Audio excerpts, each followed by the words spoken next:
Now we are told by our historians and our archaeologists that when the temple was destroyed in the year 70 AD and Jerusalem was destroyed, when they opened the Holy of Holies, it was empty.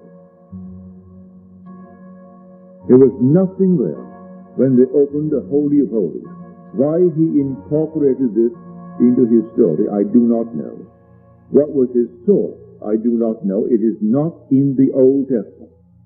There is not one line in the Old Testament where the rod that budded, Aaron's rod that budded, and the urn that contained manna, the golden urn, was found in any Holy of Holies. And I know from my own experience that that Holy of Holies is right here, and God sleeps in it. And when God awakes without the help of anyone, he doesn't need anyone's help.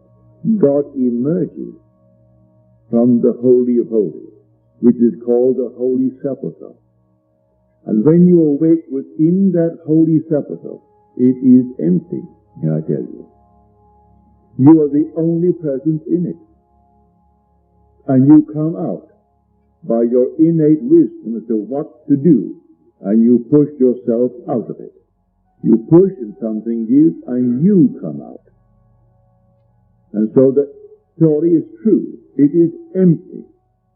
And so if our archaeologists found the temple, and the temple was destroyed, and the Holy of Holies, when opened, was found to be completely empty.